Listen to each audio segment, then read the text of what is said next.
நம்ம உடம்பை பற்றியும் உடம்புக்குள்ளார இருக்கிற அந்த ரகசியத்தை பற்றியும் திருமூலர் ஐயா அழகாக சொல்கிறாரு. இந்த உடல் தேவ ஆலயம், இது ஒரு கோயில் மாதிரி அப்படின்னு சொல்லிட்டு, அந்த கோயிலை இந்த தசை பகுதிகள் மறைத்து உள்ளே வைத்திருக்கிறது அப்படிங்கிறது இவர் சொல்கிறார். பதஞ்சலி ஐயா அழகாக சொன்னார், நீ யோகத்தில் ஜெயிக்கணும்னா நியமத்தில் தொடங்கு, நியமத்துக்கு வா, இது ரெண்டும் ஜெயிச்ச உடனே ஆசனத்துக்குள்ள போ, அது முடிஞ்ச உடனே காத்த புடி, இதெல்லாம் தெரிஞ்ச உடனே பிரத்யாகாரம், வெளியில் அப்படியே சுத்திக்கிட்டு இருக்கும்போது இந்த புலன் அதை புறத்தையும் தடுத்து நிப்பாட்டு.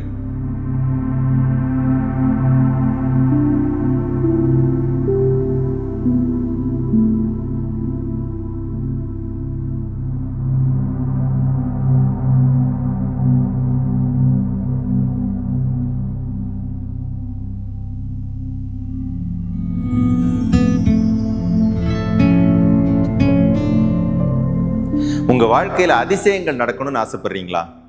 உங்க வாழ்க்கையில மிராக்கிள்ஸ், நீங்க நினைச்சு பார்க்க முடியாத விஷயங்களை நடக்கணும்னு ஆசைப்படுறீங்களா? நாங்க ஒரு ரகசியம் சொல்றோம். உங்ககிட்ட இருந்து நாங்க எதிர்பார்க்கிற ஒரு குவாலிட்டி என்ன தெரியுமா? நாம சொல்ற விஷயத்த அச்சு பிசகாம அப்படியே செய்யணும். அதாவது நாம எங்க கூட கொஞ்சம் ஒத்துழைப்பு கொடுக்கணும். ஒத்துழைப்பு கொடுக்க நீங்க ரெடி அப்படின்னா உங்க வாழ்க்கையில அதிசயங்களை அடையாளம் காட்ட நாங்களும் ரெடி. தனஞ்சய தந்திரா, சாத்தியமில்லாத அனைத்தையும் சாத்திய கொடுக்கும் வல்லமை கொண்ட ஒரு காற்றை பயன்படுத்தும் தந்திரம் தனஞ்சய. பதஞ்சலி ஐயா அழகா சொன்னார், நீ யோகத்தில் ஜெயிக்கணும்னா நியமத்தில் தொடங்கு, நியமத்துக்கு வா, இது ரெண்டும் ஜெயிச்ச உடனே ஆசனத்துக்குள்ள போ, அது முடிஞ்ச உடனே காத்த புடி, இதெல்லாம் தெரிஞ்ச உடனே பிரத்யாகாரம், வெளியில் அப்படியே சுத்திக்கிட்டு இருக்கும்போது இந்த புலன் அதை புறத்தையும் தடுத்து நிப்பாட்டு. பதிவுகள் இட்டு வருகிறோம். கடந்த பதிவினுடைய தொடர்ச்சியாக இன்றைக்கு வல்வினையேன் தன்னை மறைந்திட மூடிய மாய இருளை அறம்பாவம் என்னும் அரும் கயிற்றால் கட்டி புறத்தோல் போர்த்தி எங்கும் புழு அழுக்கு மூடி மலம் சோறும் 9 வாயில் குடிலை மலங்க புலன் 5 வஞ்சனையே செய்ய. நம்ம உடம்பை பற்றியும் உடம்புக்குள்ளார இருக்கிற அந்த ரகசியத்தை பற்றியும் திருமூலர் ஐயா அழகாக சொல்கிறாரு. இந்த உடல் தேவ ஆலயம், இது ஒரு கோயில் மாதிரி அப்படின்னு சொல்லிட்டு, அந்த கோயிலை இந்த தசை பகுதிகள் மறைத்து உள்ளே வைத்திருக்கிறது அப்படிங்கிறது இவர் சொல்கிறார். வல்வினையேன் தன்னை மறைந்திட மூடிய மாய இருளை. நானே ரொம்ப கடுமையான வினைகளை சுமந்து கொண்டிருப்பவன். வல்வினை, வலிமையான வினை, நன்மையோ தீமையோ வினையை சுமந்து கொண்டிருக்கக்கூடிய என்னை எது மூடி நிற்கிது? அதிலிருந்து வெளியில் வர ஒரு விஷயம் மூடி நிற்கிது, மாய இருள். அதிலிருந்து வெளியில வரவிடாமல் தடுப்பதற்கென்றே ஒரு மாய இருள் என்னை மூடி நிற்கிறதுங்கிறது. அறம் பாவம் என்னும் அருங்கயிற்றால் கட்டி, எது அறம் எது பாவம், எது நன்மை எது தீமை, எது பாவம் எது புண்ணியம் என்ற பெரிய ஒரு கயிற்றால், அப்படின்னா ஒரு கட்டுப்பாட்டுக்குள்ளார என்னை கட்டுப்படுத்தி நன்மை தீமைகளை உணர்த்தி புறத்தோல் போர்த்தி எங்கும் புழு அழுக்கு மூடி, இத்தனை ரகசியங்களையும் செய்யக்கூடிய ஒருத்தனை புறத்தோள்களால் மூடி, புழு அழுக்கு அப்படின்னா என்னுடைய கர்ம கணக்குகளால் மூடி, யாரையா இந்த வேலையை செய்கிறா? மலம் சோறும் 9 வாயில் குடிலை. 10வது வாசலை விட்டுட்டார், ஏன்னா அதுதான் ஞான வாசல். இந்த 9 வாசலை சுமந்து கொண்டு இருக்கக்கூடிய இந்த உடலை குடில் அப்படிங்கிறார், குடிசை அப்படின்னு சொல்லி, ஒரு வீடு அப்படிங்கிற கணக்கில். மலம் சோரக்கூடியது. மலம் என்றால் மும்மலம், ஆணவம் கர்மம் மாயை, இந்த 3ற்கு பேரு 3 மலம் அப்படின்னு பேரு.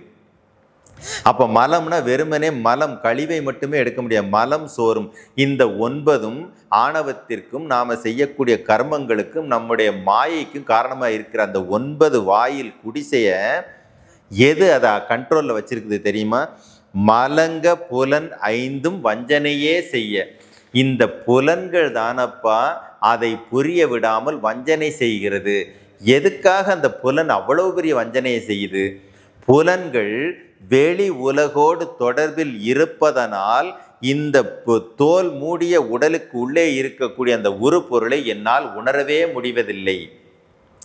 பதஞ்சலி ஐயா அழகா சொன்னார், நீ யோகத்தில் ஜெயிக்கணும்னா இயமத்தில் தொடங்கு, நியமத்துக்கு வா, இது ரெண்டும் ஜெயிச்ச உடனே ஆசனத்துக்குள்ளே போ, அது முடிஞ்ச உடனே காத்த புடி, இதெல்லாம் தெரிஞ்ச உடனே பிரத்யாகாரம், வெளியில் அப்படியே சுற்றிக்கிட்டு இருக்கும்போது இருந்த புலன் அதை பூரத்தையும் தடுத்து நிப்பாட்டிட்டு உள்ள திருப்பு, தாரணை பண்ணு, உள்ள திருப்பி எங்கே வைக்கணுங்கிற ஒரு முடிவுக்கு வா.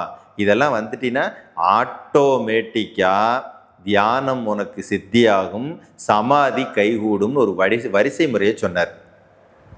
எல்லா சித்தர்களுமே அந்த வரிசை முறையை சொல்லி வச்சுட்டாங்க. இவரும் அதே தான் சொல்றார்.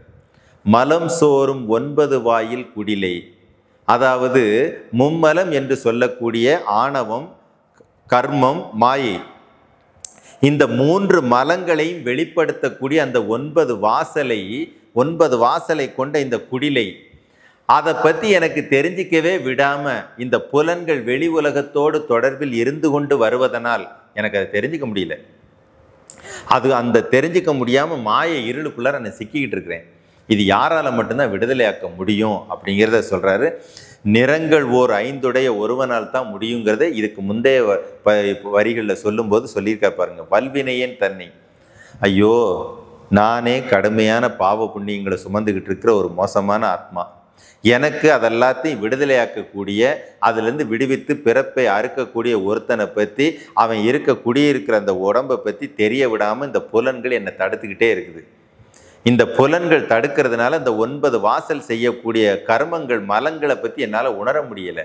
அதை தெரிஞ்சிட்டா தான் அந்த 9 வாசலை கட்டுப்படுத்திட்டேன் அப்படின்னா 10வது வாசலை பற்றி எனக்கு தெரிஞ்சிக்க முடியுமே. இதுக்கு காரணம் என்ன?